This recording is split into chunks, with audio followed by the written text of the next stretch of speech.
Finally, he reached a clearing in the woodline. Without pause, he dropped his backpack on the ground, leaned his .308 bolt-action hunting rifle against an evergreen tree, and began rummaging through the pack's main compartment. He peered through the woodline and saw a hydroelectric dam down in the valley below. The hydroelectric facility was shut down for the night, except for one engineering office light. Michael Donaghue, the facility engineer, had just stepped outside to have a smoke. It was painfully cold, but the need for a nicotine fix drove him to endure the discomfort. Michael had no interest in being at work, especially in the current weather conditions.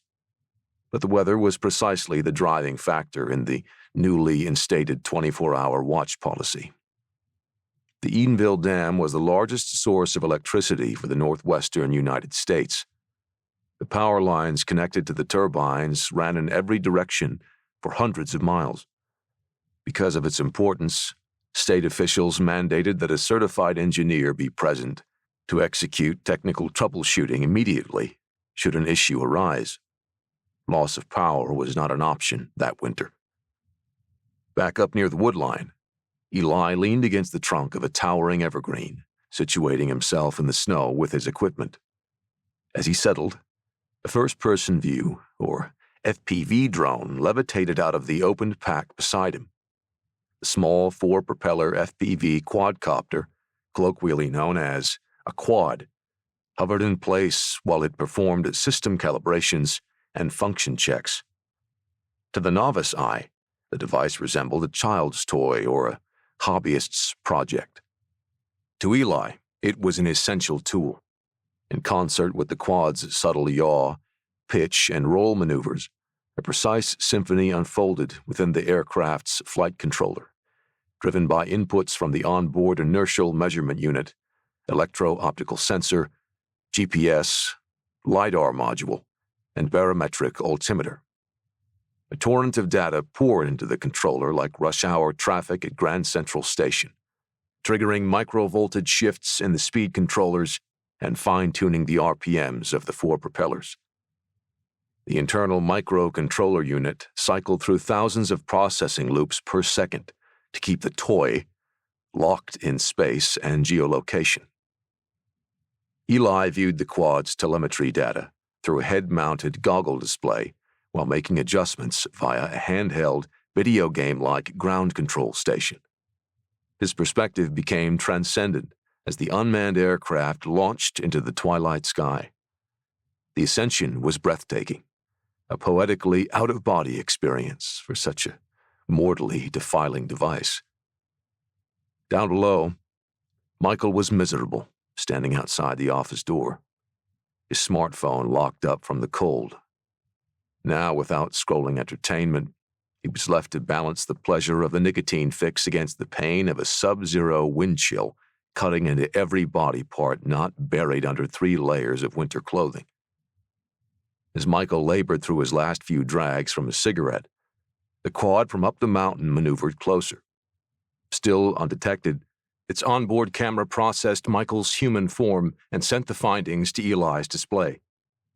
In control, Eli held the quad in a loiter and waited for his opportunity to close in. Michael put out his cigarette on the ice-matted concrete and reached to open the office door. Eli didn't hesitate.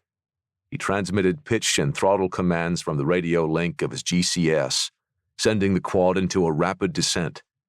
Racing toward the frozen earth, Eli made a few subtle flight corrections to perfectly align the remote aircraft as it flew through the facility door as it opened.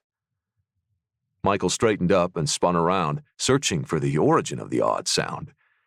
"Damn it," he said. "It's already freezing cold, now I have to kick a bird out of the office? I don't get paid enough for this." The drone proceeded to rapidly scan the dimensions of the entire facility.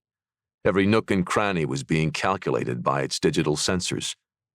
Eli continued to monitor from his goggles as the data poured in. The pop-up window read, "Scan complete."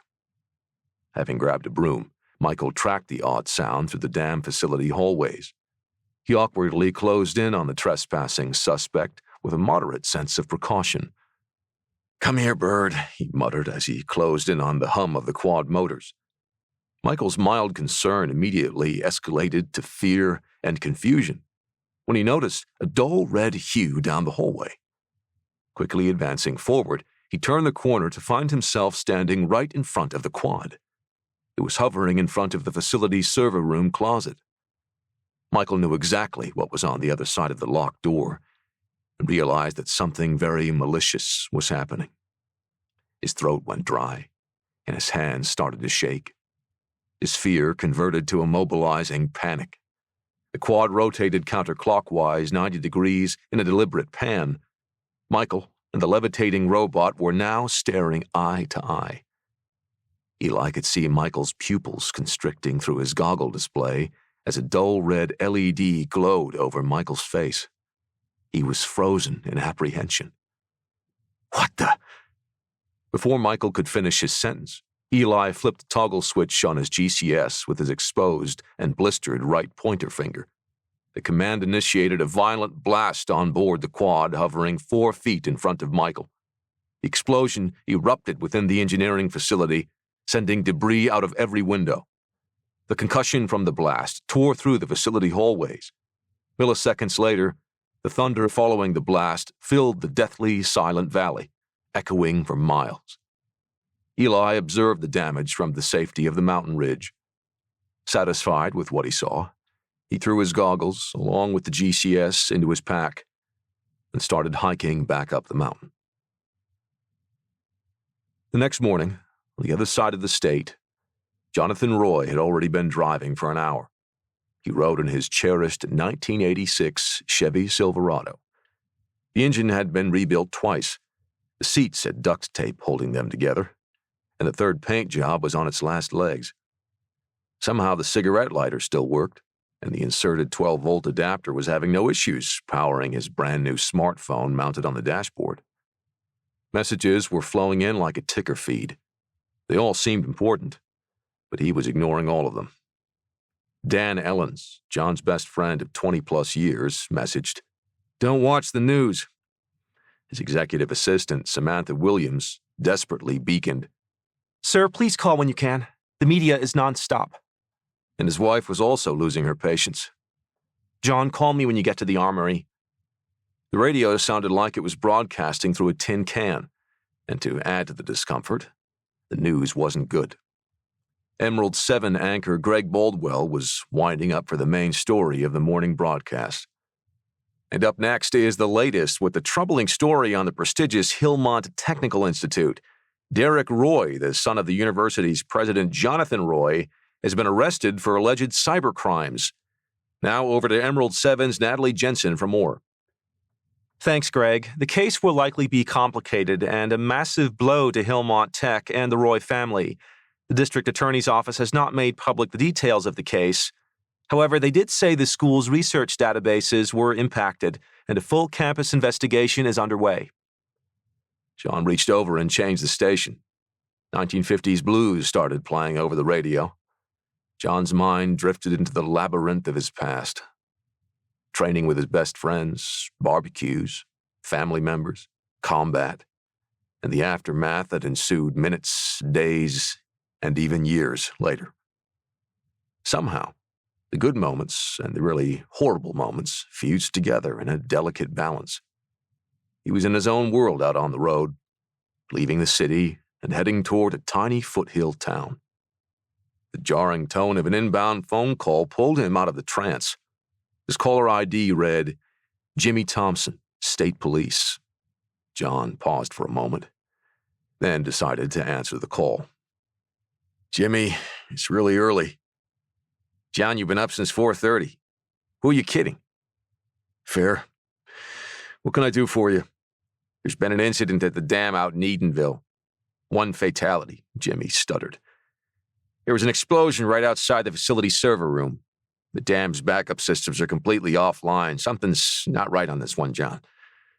Likely foul play here. Can your team take a look?" "I'm on guard duty this weekend," John said shortly. "Can it wait?" Jimmy changed his tone. "People are getting nervous about the dam." John's eyebrows started to rise. Jimmy, you know how this works. The governor needs to put in the order before we can get involved with local issues. I'm aware of that, but the dam is vulnerable. If something happens to it in this cold, people will die. Hell, I tried to take a piss outside the other day and the damn thing almost fell off. That's a danger I'm not willing to mess with. Barely use it anyway, but still. Just need your opinion. You're not involved. John tilted his head subtly and started to comment, but stopped. Where are you now? Jimmy was standing in front of yellow police tape marking off the entrance to the engineering office. A team of investigators was working intensely in the background. He conveyed as much to John.